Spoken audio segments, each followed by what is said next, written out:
Mm, bueno, pues ante esta pregunta me remito a antecedentes de estas historias, sobre todo los escritores argelinos de la época colonial.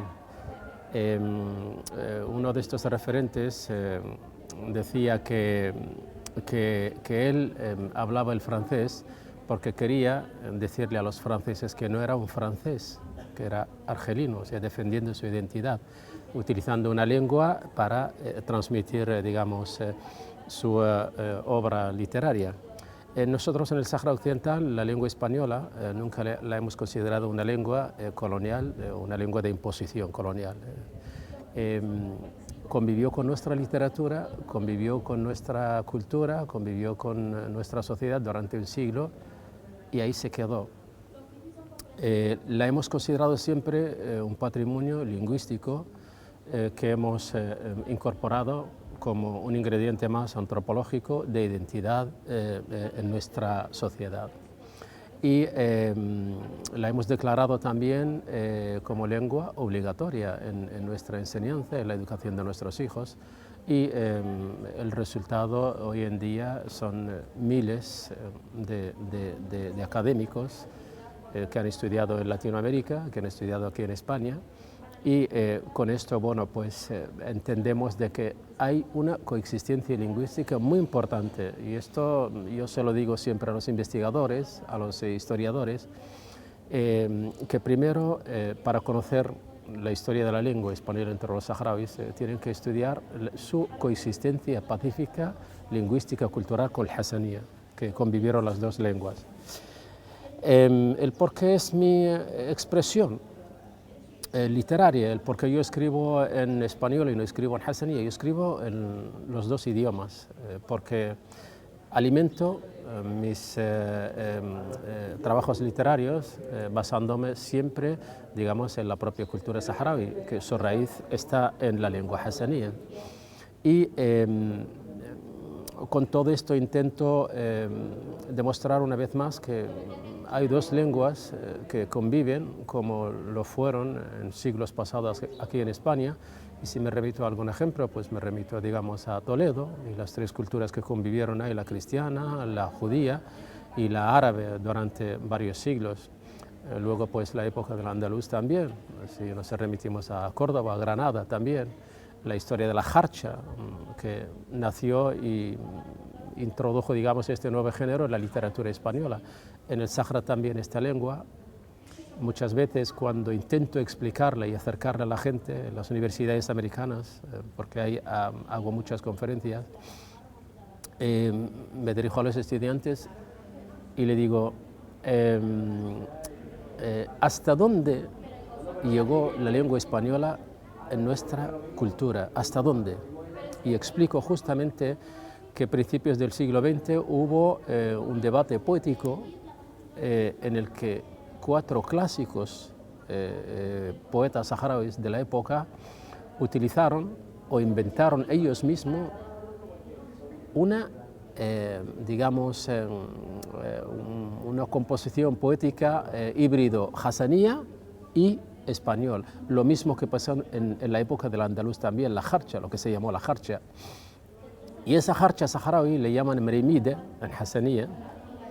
Y hoy en día creo que aquel debate de los años 30, 40, 50 hasta los 70 fue uno de los, digamos, catalizadores del surgimiento de una tercera edad de oro en la literatura saharaui.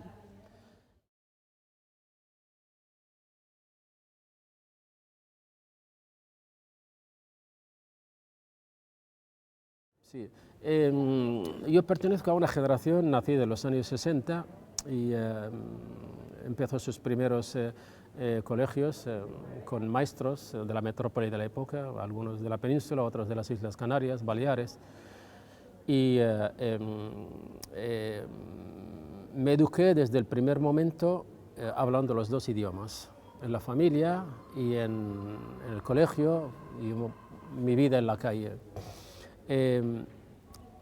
Hubo una generación anterior a nosotros, nacida en los años 50, llamada la generación del 73 saharauis, Creo que a la hora de hablar de la lengua española en el Sáhara, siempre hay que referirse a ellos, porque fueron los primeros que hablaron esa lengua, fueron los primeros que utilizaron su literatura para describir la belleza del desierto, su contraste en la vida del nomadeo en el desierto, casaron la corbata occidental con la darra saharaui, llevaron las melenas de aquella época, que era símbolo de la izquierda antiimperialista de la época, escucharon los discos de los Beatles, de los Rolling Stones, de los Creedence y de Víctor Jara desde Latinoamérica, y leyeron a escondidas las obras de la generación del 27 española, García Lorca, Antonio Machado, Miguel Hernández, etc.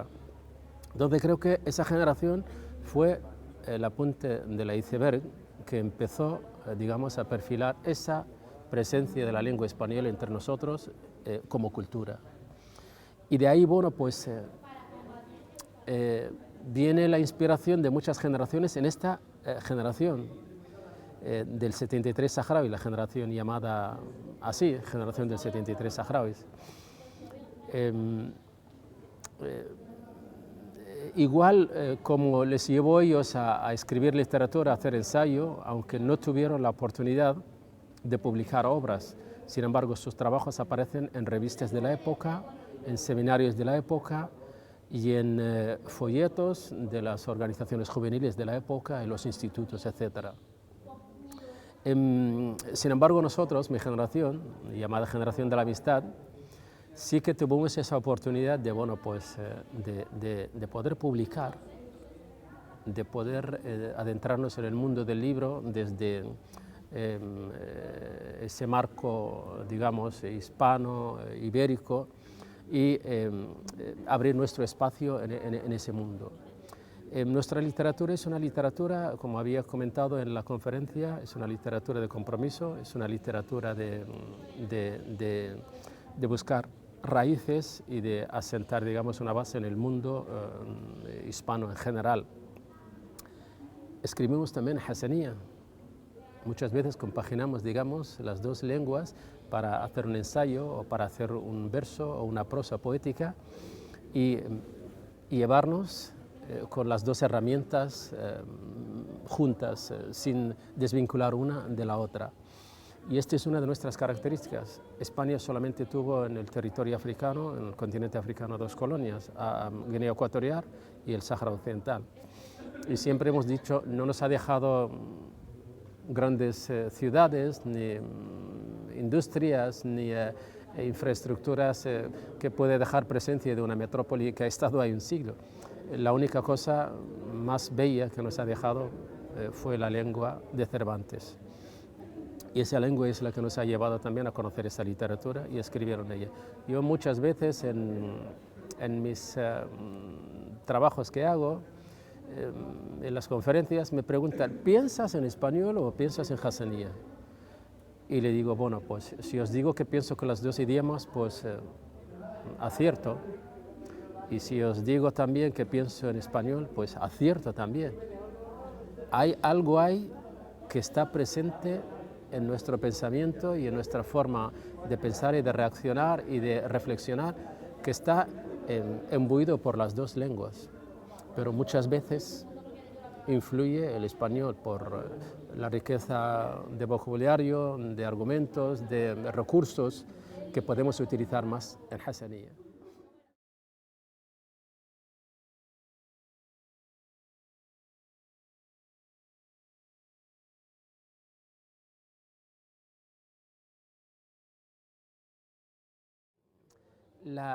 Ese carácter de sociedad nómada de los saharauis,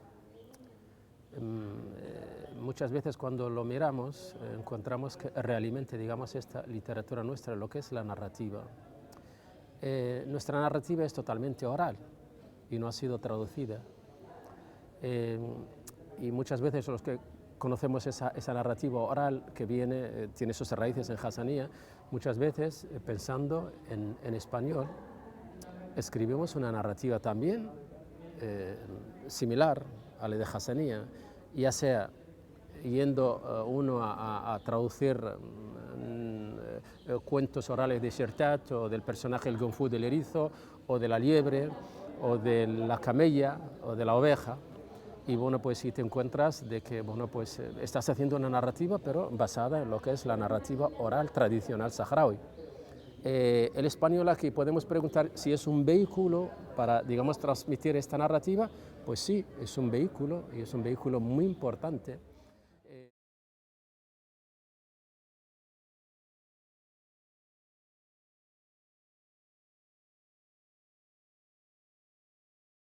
Sí, justamente. Muchos de nosotros plantean de que la lengua española es una lengua de resistencia hoy en día en nuestro proceso. Es una lengua de resistencia pacífica, es una lengua de resistencia cultural, es una lengua que hemos sabido utilizar, hemos sabido incorporar a nuestro discurso y hemos sabido a través de ella llevar toda nuestra historia a Estados Unidos de América, a Europa y a la propia sociedad española. Considerarla una lengua, digamos, vehicular en este sentido, creo que hemos acertado el pensamiento y hemos sabido llevarlo a nuestro favor. Pero igual es un factor de identidad frente a la política de la francofonía que en el entorno que tenemos. Como he mencionado al principio, las únicas colonias españolas fueron Guinea Ecuatorial y Sáhara Occidental, y hay una política de francofonía muy hostil y fuerte en el continente.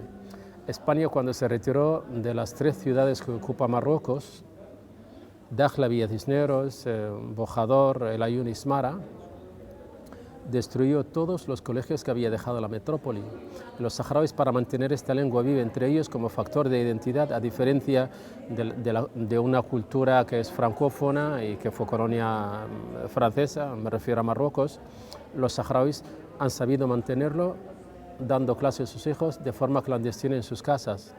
El único colegio que ha quedado en el territorio es el colegio La Paz, que es un espacio del Estado español y que es patrocinado por el Ministerio de Asuntos Exteriores, pero no tiene, digamos, no todos los saharauis tienen posibilidad de estudiar ahí o de tener espacio ahí, por la capacidad que tiene el instituto y por también, digamos, el privilegio de algunos que de otros. Señalo también en este sentido que el hecho de conservar esta lengua como identidad, un factor más de identidad nuestro, esto ha costado también para la población saharaui que vive en los territorios ocupados, porque me contaba la otra vez uno de los grandes defensores de derechos humanos saharauis y activista, que varias veces fue a la cárcel por pedir en un juicio que le dejan hablar en español o que le traen un traductor.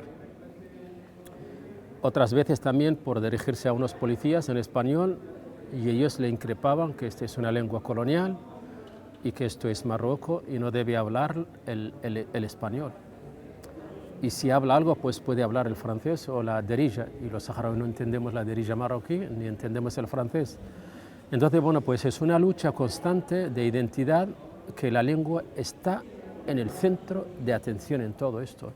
Por eso nos hemos dado cuenta de la importancia de esta lengua y de su doble filo en nuestra cultura, en nuestra lucha, en nuestra identidad. La hemos incorporado, la hemos defendido y la hemos usado como igual hasanía, tanto en la casa, en el colegio, en la administración, en la diplomacia, en la tecnología, y está ahí presente y es un legado irrenunciable y es un legado que tiene sus raíces en la sociedad, y ahí está.